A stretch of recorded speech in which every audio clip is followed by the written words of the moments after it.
তবে সবচেয়ে বেশি আলোচিত যে বিষয়টি সেটি হচ্ছে মন্ত্রিত্ব ধরে রেখে কি জাতিসংঘের দায়িত্ব পালন করবেন কিনা খলিলুর রহমান। আপনার বিশ্লেষণটা আমি একটু নিতে চাই।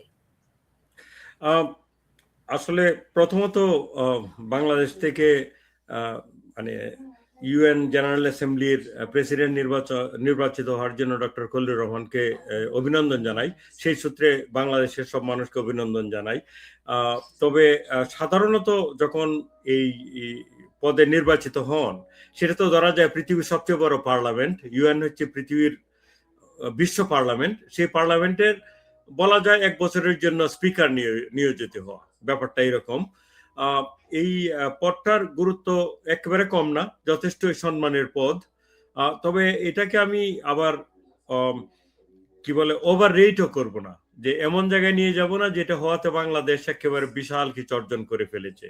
কারণ হচ্ছে এটা অনেকটা হচ্ছে আপনার পর্যায়ক্রমিক ভাবে এক দেশ থেকে আরেক দেশে ঘুরে ঘুরে এই পদটা নির্বাচন করা হয়।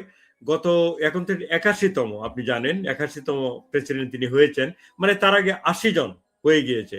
তো পৃথিবীতে জাতিসংঘের সদস্য রাষ্ট্র রয়েছে 190-93টার মতো, সেখান থেকে ঘুরে ঘুরে কেউ না কেউ হবে। সেইভাবে এটা যে খুব ছোট করে আমি দেখছি না, আবার এটাকে মানে বিশাল আকারের ব্যাপক কিছু ঘটে গেছে এমনও আমি ব্যক্তিগতভাবে মনে করি না।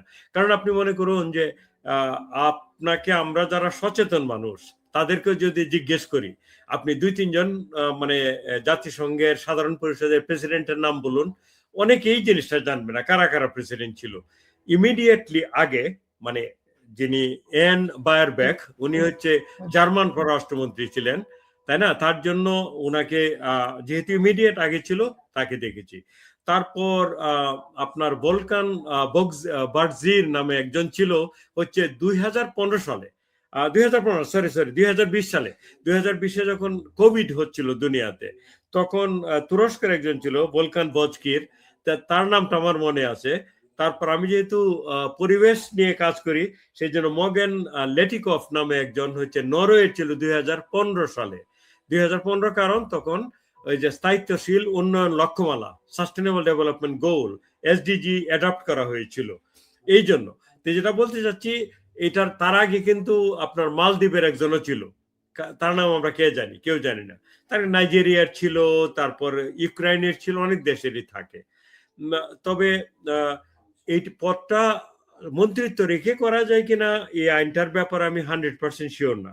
তবে জার্মানির এন বায়ারবার্গ যখন হয়েছিল, তিনি কিন্তু পার্মানেন্টলি ইউএনএ তো এসে থেকেছিলেন। ইউএনএ তো তাদের থাকার সুব্যবস্থা আছে, সেখানে তিনি থেকেছিলেন। তো জনাব খলিলুর রহমান সাহেব আলটিমেটলি কি করবেন সেটা হয়তো তাকে জিজ্ঞেস করলেই জানা যাবে। তবে আমার মনে হয় যে সরকারি পদ যেটা বাংলাদেশে, সেটা ছেড়ে দিয়ে করলেই ভালো।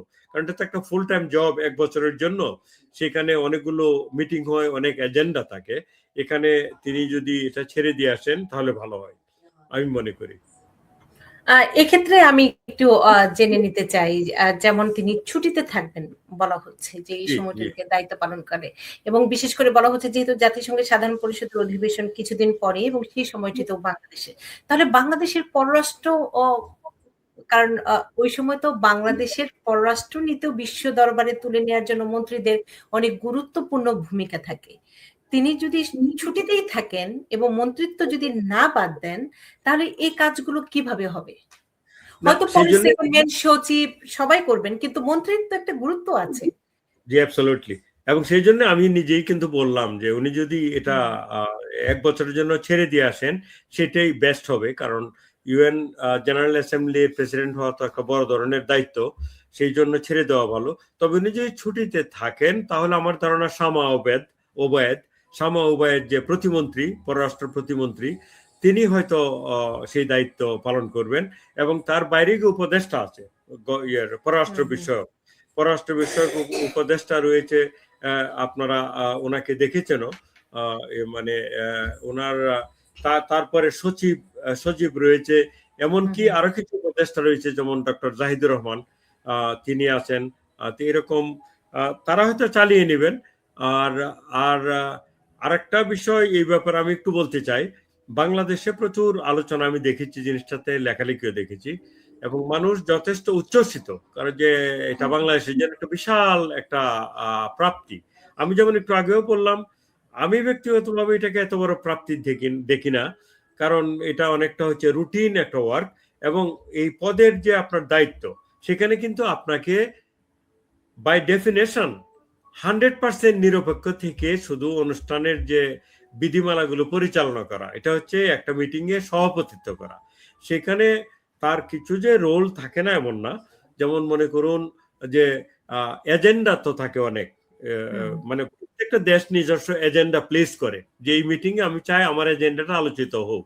তো অনেক এজেন্ডার মধ্যে থেকে কোন এজেন্ডাগুলি প্রায়োরিটি পাবে, কোনগুলি আলোচনার সামনে চলে আসবে, সেই জিনিসগুলো কিন্তু প্রেসিডেন্ট নির্ধারণ করতে পারেন, এজেন্ডা সেট করতে পারেন।